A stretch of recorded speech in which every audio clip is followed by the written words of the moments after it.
नमस्कार, जय हिंद, जय हिंदी। मैं आरती द्विवेदी स्वागत करती हूँ आप लोगों का हमारे YouTube चैनल पर। बात करती हूँ बीपीएससी टीचिंग एग्जाम की, जो बीपीएससी शिक्षक भर्ती कराने वाला है उस पर बात करते हैं।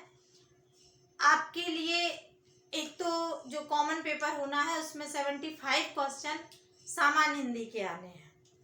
कॉमन पेपर में जो कॉमन पेपर होगा, फर्स्ट पेपर, कॉमन पेपर में 75 प्रश्न हिंदी से होंगे। और हिंदी पर मैंने एक वीडियो कल डाला है जिसका लिंक मैं डिस्क्रिप्शन बॉक्स में दे दूंगी, वो एक वीडियो आप अवश्य देखिएगा। और जिसको डिटेल में देखना है उसके लिए भी प्लेलिस्ट बना हुआ है सामान्य हिंदी का, तो वहां से देख सकता है और अपनी सामान्य हिंदी मजबूत कर सकता है।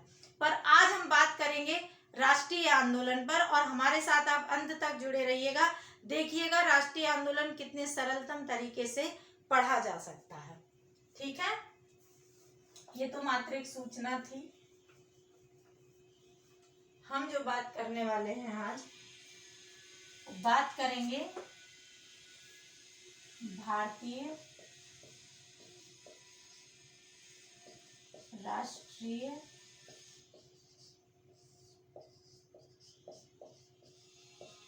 आंदोलन। आप लोग घबराइएगा नहीं, ये मत सोचिएगा कि मैम वो चीज बता रही जो हमें पता ही है।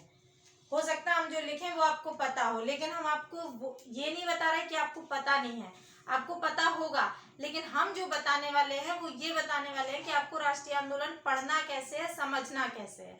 और अभी हम एक खाका बता रहे हैं, तरीका कि कैसे पढ़ना है राष्ट्रीय आंदोलन। इसके बाद हम एक एक टॉपिक को उठा के राष्ट्रीय आंदोलन आपका बहुत शीघ्र खत्म करेंगे। राष्ट्रीय आंदोलन शुरू क्यों हुआ, उसकी जरूरत क्या पड़ी, तो उसकी पृष्ठभूमि आप जानते हैं। अंग्रेजों का हमारे यहाँ शासन रहा, धीरे धीरे जो हमारे साथ परेशानियां बढ़ती गई, उसके बाद कुछ बुद्धिजीवी लोगों ने मिलकर, जिसमें एक अंग्रेज भी शामिल थे, उन्होंने जिन्हें हम एओ ह्यूम कहते हैं, इन सब ने मिलकर जैसे कांग्रेस की स्थापना का प्रावधान रखा और कांग्रेस की स्थापना हुई। धीरे धीरे यहाँ से हमारा आंदोलन, राष्ट्रीय आंदोलन शुरू होता है। उससे पहले जो आंदोलन हुए हैं वो राष्ट्रीय आंदोलन नहीं है, वो क्षेत्रीय आंदोलन थे। जैसे 1857 की क्रांति भी हुई तो उसमें सारा देश एकजुट नहीं था। जैसे साउथ में तो उसका प्रभाव ही नहीं था, वो नॉर्थ इंडिया में ही हुआ था।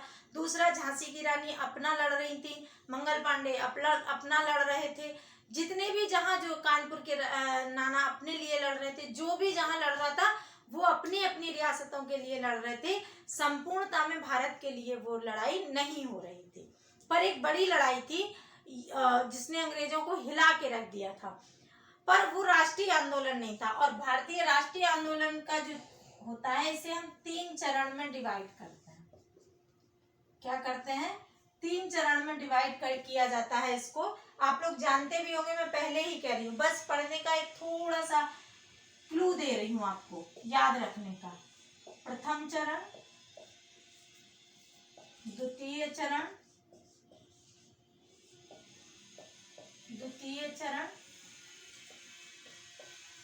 तृतीय चरण। ठीक है, प्रथम चरण, द्वितीय चरण और तृतीय चरण कब कब हुआ? प्रथम चरण कब से कब तक माना जाता है? 1885 से 1905 तक। द्वितीय चरण 1905 से 1920 तक। मैं भी इतिहास की विद्यार्थी नहीं थी, मेरा ऑप्शनल पेपर इतिहास नहीं रहा है, ऐसे हमने याद किया, वैसे हम आपको बता रहे हैं। 1920 से 1947 तक, यानी कि आजादी तक, ये 3 चरण है। नाम क्या दिया जाता है? इसको कहा जाता है, इसको क्या कहा जाता है? उदारवादी चरण। उदारवादी चरण। इसको क्या कहा जाता है? उग्रवादी चरण।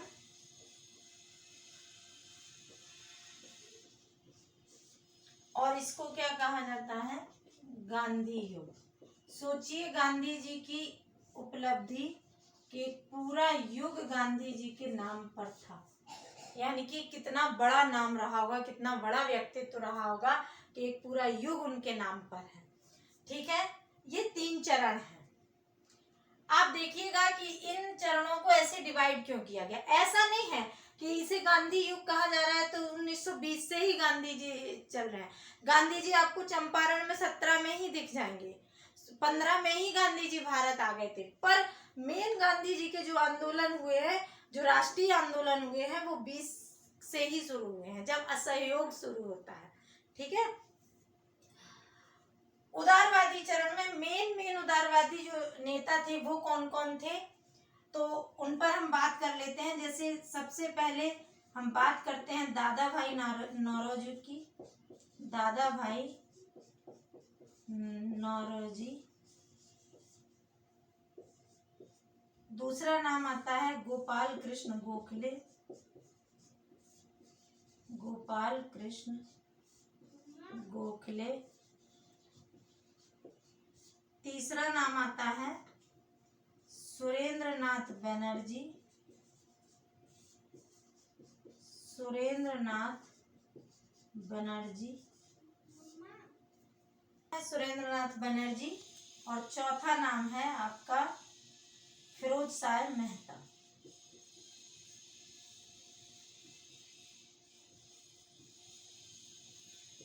ये सब बड़े लोग थे, पढ़े लिखे लोग थे, एजुकेटेड थे और कुछ ना कुछ बड़ा काम कर रहे थे। जैसे फिरोज शाह मेहता बहुत बड़े वकील थे।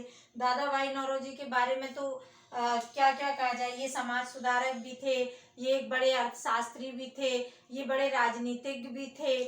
तो ये तो बहुत बड़ा नाम है दादा भाई नौरोजी का। ये एक ऐसा व्यक्तित्व है जो समाज सुधार करते हैं। पारसी समुदाय से थे तो अपने समुदाय में एजुकेशन लाते हैं महिलाओं के लिए।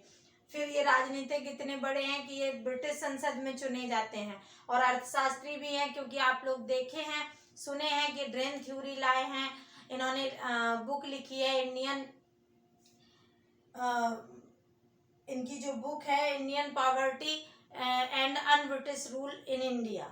ठीक है, ये इनकी बुक है दादा भाई नौरोजी की। तो ये बहुत बड़े नाम है किसमें, उदारवादियों के। ये उदारवादी हैं और ये इनका ये कहना है, ये ब्रिटिश शासन को खराब नहीं बता रहे हैं, बस ये बता रहे हैं कि अनब्रिटिश रूल, यानी कि ब्रिटिश का जो ब्रिटिश में रूल है उससे अलग इंडिया में रूल है। तो जो जिस तरह वो ब्रिटिश में शासन करते हैं, ब्रिटिश जनता के साथ है, उसी तरह भारत की जनता के साथ हो जाए बस। और इनका बहुत ज्यादा ये नहीं है, याचिकाओं के आधार पर, प्रार्थना पत्र के आधार पर ये सुधार लाना चाहते हैं, इसीलिए इसे उदारवादी चरण कहते हैं। क्योंकि ये कोई भी हिंसात्मक या ब्रिटिश सत्ता से लड़ाई नहीं कर रहे हैं, बस ब्रिटिश सत्ता के साथ प्रार्थना पत्रों के द्वारा काम करवाना चाहते हैं, इसीलिए इसे उदारवादी चरण कहा जाता है।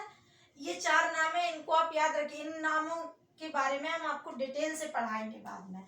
अभी हम चूंकि पढ़ा नहीं रहे, सिर्फ ये खाका बता रहे हैं कि कैसे आपको राष्ट्रीय आंदोलन की मेन चीजें याद रह जाए। उदारवादी चरण में कांग्रेस की स्थापना होती है। स्थापना कांग्रेस की कब हो रही है, 1885 में। कौन कर रहा है, A.O. ह्यूम। ठीक है, कहाँ इसका पहला अधिवेशन हो रहा है, पहला अधिवेशन कहाँ हो रहा है, बम्बई में। बम्बई के ग्वालियर टैंक मैदान में होता है, बम्बई में। ठीक है, बम्बई में इसका अधिवेशन हो रहा है और इसकी अध्यक्षता कौन कर रहा है, इसकी अध्यक्षता कर रहा है A.O. ह्यूम ने स्थापना की है। अध्यक्षता कौन कर रहा है, पहले उसकी अध्यक्ष कौन है, तो अध्यक्ष हैं W.C. बनर्जी, व्योमेश चंद्र बनर्जी। ये इनके पहले अध्यक्ष हैं। कुल कितने सदस्यों ने भाग लिया था, 72 सदस्यों ने इसमें भाग लिया था। और ये दिसंबर में होता है। दिसंबर में चूंकि हमारे यहाँ ब्रिटिश रूल हो रहा था, तो सर्दियों की जो क्या बोलते हैं, बड़ा क्रिसमस डे, क्रिसमस डे के आसपास छुट्टियां होती हैं, विंटर वेकेशन होती थी, उसी समय चूंकि ये जो जितने भी उदारवादी नेता थे ये सरकारी कामकाजों में लिप्त थे, तो ये छुट्टियों में ये अधिवेशन करते थे साल साल भर में। इसीलिए लाला लाजपत राय कहते हैं कि ये एजुकेटेड शिक्षित वर्ग का छुट्टियों का मनोरंजन है। ये जो अधिवेशन है वो छुट्टियों का मनोरंजन है और कुछ नहीं। तो ये पहला अधिवेशन था। इसके बाद दूसरा अधिवेशन होता है 1886 में, ये भी दिसंबर में ही होता है, और ये आपका जाके बम्बई के बाद कलकत्ता में होता है, और इसकी अध्यक्षता करते हैं दादा भाई नौरोजी। इसकी अध्यक्षता कौन करता है? इसकी अध्यक्षता करते हैं दादा भाई नौरोजी। आप ध्यान रखिएगा, पहले अधिवेशन में सुरेंद्रनाथ बनर्जी शामिल नहीं होते हैं। ये थोड़े कॉन्सेप्ट याद कैसे करना है बस वही बता रही हूँ। अभी मैं आपको इतिहास पढ़ा नहीं रही हूँ, ये मैं पहले बता देती हूँ, मैं पढ़ा नहीं रही हूँ। कैसे लिंक करना है, कैसे पढ़ना है, ये बता रही हूँ आपको। पहले अधिवेशन में आप देखिएगा प्रश्न पूछा जाता है कि कौन शामिल नहीं था। कौन में कौन आएगा? जो उदारवादी नेता है वही इसमें शामिल है। उदारवादियों में ऐसा प्रमुख एक नेता है जो शामिल नहीं था पहले अधिवेशन में। वो कौन था? वो नाम था सुरेंद्रनाथ बनर्जी का। सुरेंद्रनाथ बनर्जी इसमें शामिल नहीं हुए थे। क्यों नहीं हुए थे? क्योंकि इनका अपना एक संगठन था जो इन्होंने कांग्रेस से पहले 1976 में बनाया था। 1976 कह रहे, 1876 में। इनके संगठन का नाम था इंडियन एसोसिएशन। पूछ भी देता है, इंडियन एसोसिएशन।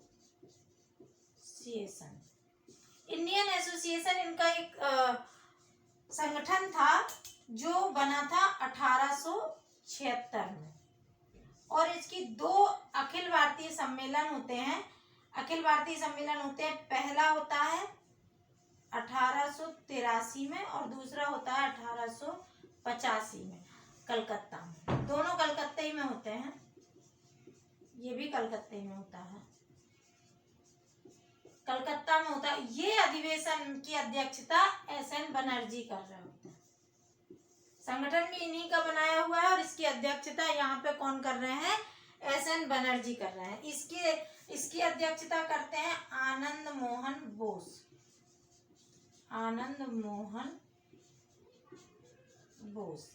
कहानी की तरह पढ़ोगे ना तो याद हो जाएगा इतिहास, इंटरेस्ट लेके जानने के उद्देश्य से कि अगर एसएन बनर्जी इसमें शामिल नहीं हुए तो क्यों नहीं हुए। अब देखिए, आप इस तरह से जब लिंक अप करेंगे तो आपको क्या याद रहेगा? एक तो ये प्रश्न कंप्लीट होगा कि कांग्रेस के पहले अधिवेशन में कौन शामिल नहीं हुआ। तो सुरेंद्रनाथ बनर्जी नहीं हुए, एक प्रश्न पूछा जाता है, बहुत बार पूछा गया है। नहीं शामिल हुए तो क्यों नहीं शामिल हुए? क्यों नहीं पूछा नहीं जाता, पर आप अपने आप से ये प्रश्न कीजिए क्यों नहीं शामिल हुए। जब वो उदारवादी नेता है और एक प्रमुख नेता है उदारवादी के, तो उनको शामिल होना चाहिए था, पर वो शामिल नहीं हुए। तो क्यों नहीं हुए? नहीं हुए क्योंकि उन्होंने इंडियन एसोसिएशन बनाया था। इंडियन एसोसिएशन कब बनाया था? 1876 में, यानी कि कांग्रेस से बहुत पहले, 9 साल पहले। इसका 2 अखिल भारतीय सम्मेलन हुए। कब कब? एक 1883 में, एक 1885 में, जिसकी अध्यक्षता एसएन बनर्जी कर रहे थे। इसीलिए 85 वाले अधिवेशन में ये शामिल नहीं हो पाए। अब आपसे एसएन बनर्जी वाला तो प्रश्न हो गया कि कौन शामिल नहीं हुआ। उसके बाद पूछा जा सकता है इंडियन एसोसिएशन के संस्थापक कौन थे? तो एसएन बनर्जी थे। उसके कितने अधिवेशन हुए, कितने सम्मेलन हुए? 2 हुए, 1883 में, 1885 में। ठीक है, 83 की अध्यक्षता आनंद मोहन बोस ने की और 85 की अध्यक्षता एसएन बनर्जी ने की। इस तरह से आप लिंकअप करेंगे। ठीक है, तीसरा अधिवेशन 1887 में होता है, मद्रास में होता है। उसकी अध्यक्षता आपके बदरुद्दीन तैयब जी करते हैं, जो पहले मुस्लिम अध्यक्ष थे। ये भी प्रश्न पूछा जाता है कि तीसरा अधिवेशन पहले मुस्लिम अध्यक्ष किस अधिवेशन में थे? तो वो बदरुद्दीन तैयब जी थे। नाम भी याद रखना है, पहले मुस्लिम अध्यक्ष थे। कहाँ ये सम्मेलन हुआ था? तो ये सम्मेलन 87 में मद्रास में हुआ था। मद्रास के बाद एक सम्मेलन होता है 1888 में इलाहाबाद में। इसका बहुत विरोध होता है, सरकार भी इसका विरोध कर रही होती है। जैसे सर सैयद अहमद तो कांग्रेस के ही विरोधी थे, वो तो कांग्रेस चाह ही नहीं रहे थे, तो वो भी विरोध करते हैं। अंततः राजा दरभंगा इसमें सहायता करते हैं और राजा दरभंगा वहां पे लूथर कॉलोनी एक होती है, वो पूरी अपने पैसे से खरीद के कांग्रेस को देते हैं वहां सम्मेलन वो अधिवेशन करने के लिए। उसी लूथर कॉलोनी को इलाहाबाद में आज दरभंगा कॉलोनी के नाम से जाना जाता है। तो ये चीज थी। इसके ये 88 का इलाहाबाद का अधिवेशन था। इस तरह से आपको ये चीजें लिंकअप करनी है, ठीक है। और जो 88 का अधिवेशन होता है उसमें जॉर्ज यूले अध्यक्ष बनते हैं, जो कि पहले अंग्रेज अध्यक्ष थे। चौथे अधिवेशन में जॉर्ज यूले बनते हैं, जो पहले अंग्रेज अध्यक्ष बने हुए थे। ये चौथा अधिवेशन था। पांचवा अधिवेशन आपका फिर आके कहाँ होता है, वहाँ बम्बई में, ठीक है। इस तरह से आपके ये अधिवेशन पूरे होते हैं और बम्बई में बैडरबर्न एक और अधिक अंग्रेज व्यक्ति हैं, वही आपके अध्यक्ष बनते हैं। इस तरह से आपके ये अधिवेशन चलते हैं कांग्रेस के, ये चलते रहेंगे 47 तक। साल भर में एक होता था कंपलसरी और कोई विशेष अधिवेशन बुलाए जाते थे। हम आपको यहाँ अधिवेशन पूरे नहीं करा रहे हैं, हम आपको सिर्फ कुछ कुछ चीजें बता रहे हैं।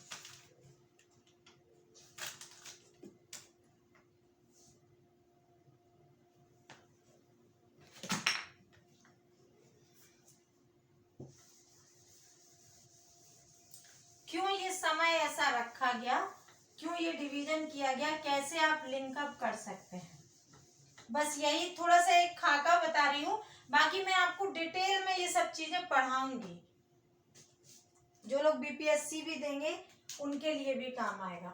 1905 में क्या होता है, 1885 के समय पे जब कांग्रेस की स्थापना होती है तो गवर्नर जनरल जो होता है वो कौन होता है, डफरिन, ठीक है। डफरिन कहता है कि कांग्रेस मुट्ठी भर पढ़े लिखे लोगों की संस्था है, ये डफरिन का ही कथन है। 1905 में यहाँ कौन गवर्नर जनरल रहेगा, यहाँ आपके कर्जन रहेंगे। कर्जन एक बड़ा काम करते हैं, एक या दो बड़े काम करते हैं कर्जन। एक तो 1903 में दिल्ली दरबार लगाते हैं, दिल्ली दरबार का आयोजन करते हैं। हमारी जनसंख्या मर रही है, जनता मर रही है और दिल्ली दरबार लगाते हैं, ठीक है। क्या करते हैं, दिल्ली दरबार लगाते हैं।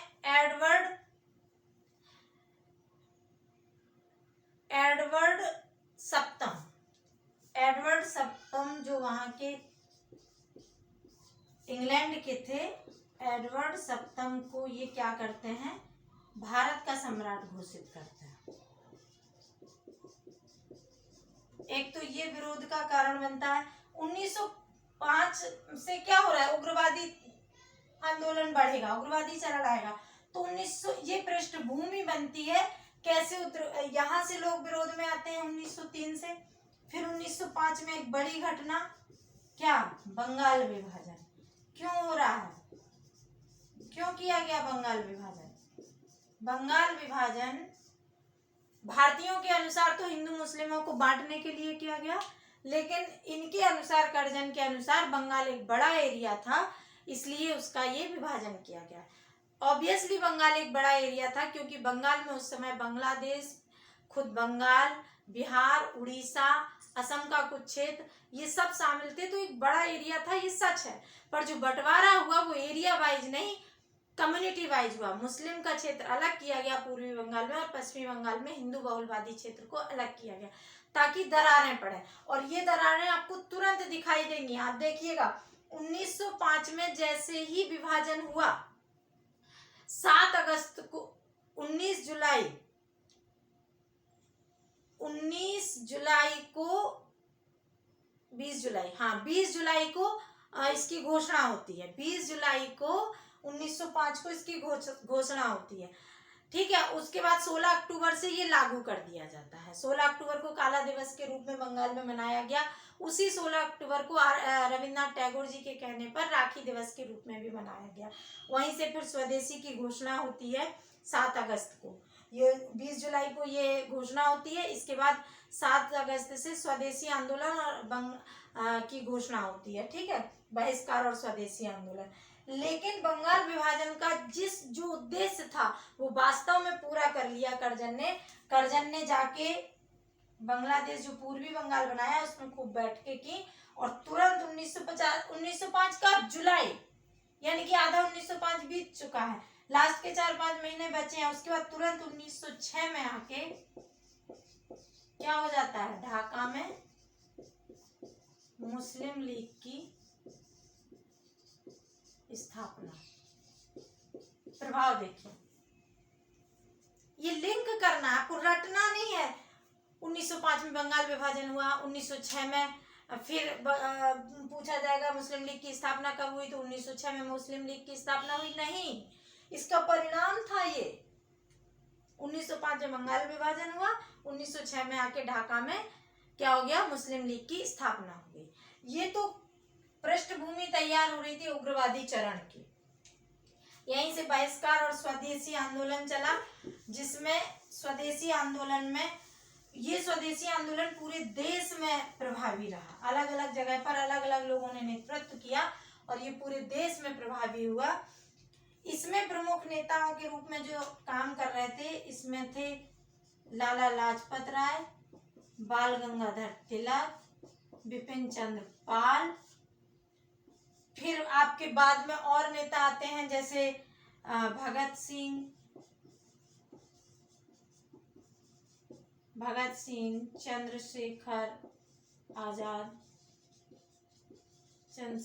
आजाद और भी सब, खुदीराम बोस। ये जो नेता सब थे ये क्या थे, ये आपके उग्रवादी नेता थे। और यही 1905 के बाद 1906 में वो गठित होती है, उसका गठन स्थापना होती है मुस्लिम लीग की। 1907 में सूरत में अधिवेशन होता है, कांग्रेस का, और इसमें कांग्रेस का विभाजन हो जाता है, उग्रवादी और उदारवादियों में। अंग्रेज तो खुश हो रहे हैं कि इनमें डिवीजन हो गया। ये आपकी 1907 की घटना है। उसके बाद ये जेल चले जाते हैं तुम्हारे तिलक, और फिर भारत में कौन आ रहा है, एनी बेसेंट एंट्री करेंगे होम रूल लीग को के विचार के साथ। इसी में आपके और भी चीजें आएंगी, अभी हम चूंकि विस्तार नहीं बता रहे हैं, आपको सिर्फ बता, इसी में आपके इसी चरण में लगभग आपके सब आ जाएंगे, काकोरी कांड, लाहौर केस, अलीपुर षड्यंत्र, जितने भी जो षड्यंत्र होते हैं ना वो सब यही होते हैं इसी चरण में। 20 से बाद जाएंगे, ऐसा नहीं है कि यहाँ जो उठा वो 20 में जाके एकदम दीवार खिंची हुई है कि 1920 आ गया आप कुछ नहीं करेंगे, ऐसा नहीं है। लेकिन ये इसी चरण में उग्र हुए हैं जो आगे चल के इनकी परिणति होती दिखाई देगी। तो जाएंगे तो 28 तक भी, ठीक है, जब तक भगत सिंह को फांसी होती है जाके, उससे पहले तक उग्रवादी आंदोलन चल ही रहा है। लेकिन यहाँ जो है, यहाँ क्या है, यहाँ इसकी पृष्ठभूमि बन रही है, यहाँ ये तैयार हो रहे हैं जो कुछ आगे तक जाएंगे, लेकिन मेन इसका चरण यही है। ऐसे तो गांधी युग यहाँ है, पर गांधी जी कब आ जाएंगे, गांधी जी आ जाएंगे आपके 1915 में, गोखले से मिलेंगे। गोखले से मिलने के बाद क्या करेंगे, गोखले से मिलेंगे, गोखले को अपना राजनीतिक गुरु बनाते हैं। गोखले गांधी जी के लिए बहुत इंपॉर्टेंट व्यक्ति हैं, क्योंकि गोखले गांधी जी के पास साउथ अफ्रीका भी जाते हैं, गांधी जी के वहां पे जो सत्याग्रह चल रहा होता है उसमें उनकी हेल्प करने के लिए। तो गांधी जी सबसे पहले गोखले से ही मिलते हैं भारत में आके, ये भी प्रश्न पूछा जा सकता है। और गोखले उनसे कहते हैं कि अभी आप आँख कान खुले रखिए लेकिन मुंह बंद रखिए और भारत को जानने का प्रयास कीजिए। 1915 में ये होता है। 16 में ही गांधी जी 1916 में BHU में भाषण देते हैं। BHU का जो स्थापना होता है उद्घाटन समारोह में भाषण देते हैं। 1916 के लखनऊ अधिवेशन में, कांग्रेस का लखनऊ अधिवेशन होता है जिसे लखनऊ पैक्ट भी कहा जाता है। यहाँ लीग, कांग्रेस प्लस लीग एक मंच पर आई थी। कांग्रेस प्लस लीग एक मंच पर आई थी। तो 1916 में गांधी जी इसमें शामिल होते हैं और गांधी जी के शामिल होने के बाद यहीं पे इन्हें राजकुमार शुक्ल मिलते हैं। राजकुमार शुक्ल मिलते हैं बिहार के, और ये क्या बोलते हैं, यही शुक्ल जी गांधी जी को चंपारण के किसानों की समस्या से अवगत कराते हैं और इन्हें चंपारण आने का न्योता देते हैं कि चंपारण आइए और वहां के किसानों की समस्या का समाधान कीजिए। तो भारत में पहला सत्याग्रह था इनका चंपारण सत्याग्रह, लेकिन ये क्षेत्रीय था, किसानों की समस्या के लिए था, इसीलिए ये राष्ट्रीय आंदोलन में नहीं है। मतलब राष्ट्रीय आंदोलन में है लेकिन ये राष्ट्रीय स्तर का आंदोलन नहीं है, ये क्षेत्रीय विशेष का। नील की जो तिनकठिया पद्धति की जो समस्या थी उसके लिए ये वो करते हैं। तिनकठिया का मतलब होता था 3/20, चूंकि बिहार में एक कट्ठा चलता है, बिहार में एक कट्ठा नहीं 20 कट्ठे का 1 बीघा होता है, तो 3/20 भाग यानी कि 3 कट्ठे पे, 1 बीघा में 3 कट्ठे पे नील की खेती करना अनिवार्य थी। उसी का ये आंदोलन था जिसमें गांधी जी जाते हैं। तो ये 1916 में ही एक्टिव हो गए हैं, जबकि 1920 से माना जा रहा है गांधी युग। तो ऐसा नहीं है कि बिल्कुल रिजिड कोई दीवार है, कोई लाइन खींच दी गई, और ये पॉसिबल भी नहीं होता, ना इतिहास में और ना हिंदी साहित्य में, ना किसी में, कि आप रिजिड लाइन खींच दें। लेकिन मान के चला जाता है कि इस तरह की प्रतिक्रिया बढ़ जाए। 1916 में आपका तिलक और Annie Besant home rule league बना रहा है। कब? 1916 में। ठीक है, कौन कौन बना रहा है? तिलक और एनी बेसेंट चूंकि आयरिश महिला थी, पर ये थियोसॉफिकल सोसाइटी से जुड़ी थी, और थियोसॉफिकल सोसाइटी मद्रास में था। मद्रास में थियोसॉफिकल सोसाइटी थी, ये वहीं पे आई हुई थी, वहीं रह रही थी भारत में, और ये अहिंसावादी विचारधारा की थी कि अहिंसात्मक रूप से भारत में शांति रहे, बस वही चाहती थी।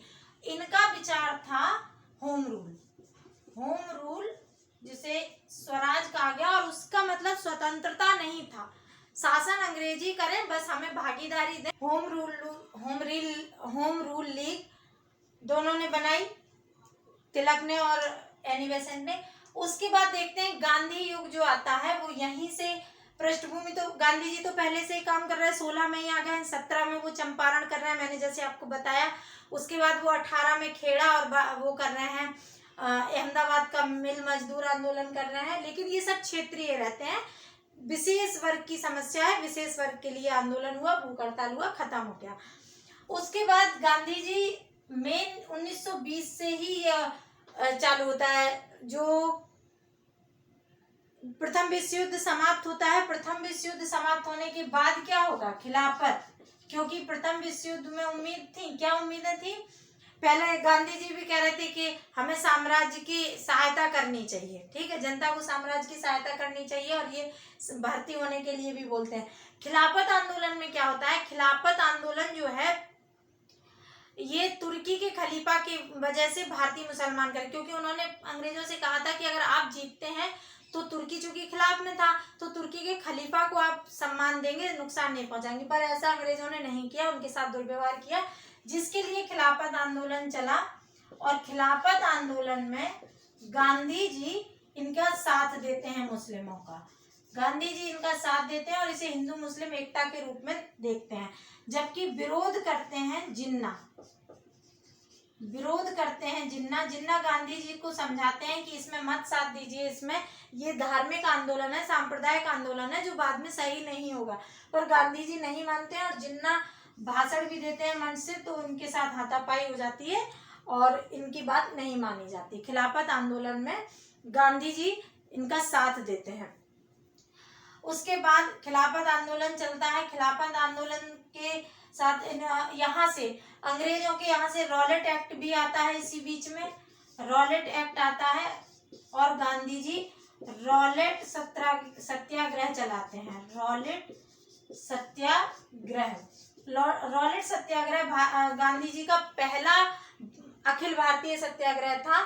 वो सब क्षेत्रीय थे, ये अखिल भारतीय था। रॉलेट एक्ट में क्या था कि अंग्रेजों ने कहा था कि जो भी किसी भी व्यक्ति को शक के आधार पर अरेस्ट किया जा सकता है 2 साल के लिए, और वो व्यक्ति कोई वकील नहीं कर सकता, उसकी कोई दलील नहीं सुनी जाएगी। इसीलिए इसी कानून को कहा गया बिना वकील, बिना दलील और बिना अपील का कानून।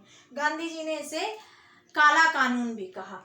रॉलेट एक्ट के बाद 1920 में असहयोग आंदोलन चलता है और असहयोग आंदोलन में ही 5 फरवरी को एक घटना हो जाती है, चौरी चौरा कांड।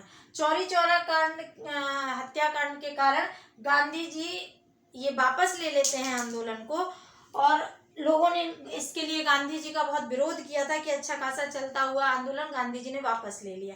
लेकिन गांधी जी दूरदर्शिता देख रहे थे कि अगर आंदोलन वापस नहीं लिया गया तो समस्या हो जाएगी। क्या समस्या हो जाएगी कि हिंसक आंदोलन को सरकार बहुत बुरी तरह से दमन कर देगी, जैसा कि 1857 की क्रांति में किया और हमेशा हुआ। फिर कोई बड़ा आंदोलन खड़ा नहीं हो पाएगा। और इसका परिणाम असहयोग आंदोलन तो समाप्त हो गया। उसके बाद देखिएगा कि गांधी जी बाद में 1930 में क्या शुरू करते हैं, सविनय अवज्ञा आंदोलन करते हैं, दांडी मार्च करते हैं, और उसमें इरविन के साथ फिर उसके बाद समझौता होता है 31 में। उससे पहले साइमन कमीशन एक आता है 1927 में। साइमन कमीशन का गठन होता है इंग्लैंड में और वो भारत पहुंचता है 1928 में, जिसका विरोध किया जाता है साइमन कमीशन का, क्योंकि उसमें कोई भी भारतीय सदस्य नहीं था और उसे भारत का संविधान बनाने के लिए कहा गया था, भारत के लिए नीतियां बनाता, और कोई भी भारतीय सदस्य नहीं था, इसलिए इसका विरोध किया गया। और रॉलेट का साइमन कमीशन का जब विरोध हुआ तो उन्होंने कहा कि आप साइमन कमीशन का विरोध कर रहे हैं तो आप लोगों में इतनी क्षमता है कि आप अपने लिए संविधान बना लें। इस चुनौती को कांग्रेस स्वीकार करती है, भारतीय स्वीकार करते हैं, और मोतीलाल नेहरू एक रिपोर्ट देते हैं जिसे नेहरू रिपोर्ट कहा जाता है, और उसमें उसमें कुछ पॉइंट हैं जिन्हें मैं बाद में बता दूंगी। उसमें एक मुद्दा डोमिनियन स्टेट का भी है। वो पूर्ण स्वाधीनता नहीं, डोमिनियन स्टेट की बात करते हैं, जिसे जिन्ना स्वीकार कर देते हैं। और नेहरू जी यानी कि जवाहरलाल नेहरू भी डोमिनियन स्टेट मानने को तैयार नहीं है। इसके 28 के बाद तुरंत 29 में लाहौर अधिवेशन होता है। लाहौर अधिवेशन में नेहरू जी पूर्ण स्वाधीनता यानी कि पूर्ण स्वराज की बात करते हैं, और दिसंबर में जाके ये अधिवेशन होता है लाहौर में, और 26 जनवरी 1930 को ही पूर्ण स्वाधीनता दिवस के रूप में मनाया जाता है। उसी आधार पर 26 जनवरी को संविधान लागू भी किया गया था 1950 में। उसके बाद ये आंदोलन सविनय अवज्ञा आंदोलन समाप्त होता है, तो उसके बाद गांधी जी कुछ समय के लिए विराम लेते हैं, क्रिएटिव एक्टिविटीज में लगते हैं, और उसके बाद गांधी जी पुनः भारत छोड़ो आंदोलन की बात करते हैं 42 में आकर के। वहां गांधी जी इतना अहिंसक होने के बाद भी गांधी जी नारा देते हैं, करो या मरो। वास्तव में ये केवल शब्दों का फेर है, वास्तव में नारा था मरो या मारो, मेरी समझ जितना कहती है, क्योंकि करो जैसा तो कुछ था ही नहीं, हमारे पास करने को तो कुछ था ही नहीं ना, तो हमारे पास कोई अधिकार थे, तो हम क्या करते और मरते क्यों, तो मरते मार क्या रही, इसलिए मरो या मारो जैसा नारा था, जिसे गांधी जी ने अच्छे शब्दों में करो या मरो कहा। और शब्दों का बहुत महत्व होता है, कहा जाता है शब्द उचित बोलिए, इनसे हम अर्थ कमाते हैं। अर्थ का अर्थ दोनों, शब्द का अर्थ भी और अर्थ का मतलब पैसा भी।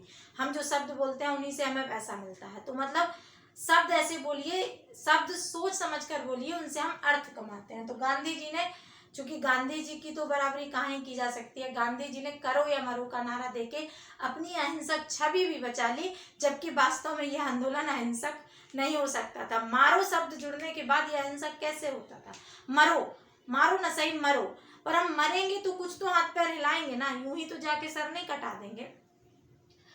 तो इस तरह ये आंदोलन चला और हमें फाइनली स्वतंत्रता मिल गई 1947 में, विभाजन के कटु स्थिति के साथ, बड़ी दुखद स्थिति के साथ हमको हमारा भारत आज़ाद मिल गया।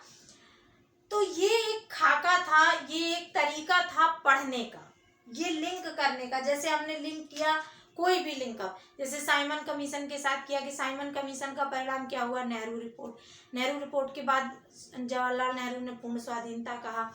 कैसे जो होम रूल लीग 16 में बनता है, कैसे बनता है, विचार कौन देता है, विचार देती हैं एनी बेसेंट। लेकिन पहले कौन गठन कर लेता है, कौन करता है, तिलक। बाद में एनी बेसेंट के समर्थक कहते हैं कि आपका विचार था, आपने गठन नहीं किया, तो वो भी गठन करती हैं और उनका सितंबर में गठन होता है, इनका पहले हो जाता है। पर तिलक का जो होम रूल है वो सिर्फ महाराष्ट्र में है, जबकि एनी बेसेंट का होम रूल लीग पूरे भारत में रहता है। और इसके बाद ही अगले कांग्रेस अधिवेशन में एनी बेसेंट अध्यक्षता करती हैं कांग्रेस की। एक विदेशी महिला है, लेकिन प्रथम महिला का उनको दर्जा मिला हुआ है। वो प्रथम महिला थी जिन्होंने भारत राष्ट्रीय कांग्रेस की अधिवेशन की अध्यक्षता की थी। ठीक है, तो इस तरह से लिंकअप करते हुए पढ़ेंगे। हम अभी आपको चूंकि पढ़ा नहीं रहते, सिर्फ और सिर्फ लिंक करना बता रहे थे, कैसे आपको याद रखना है।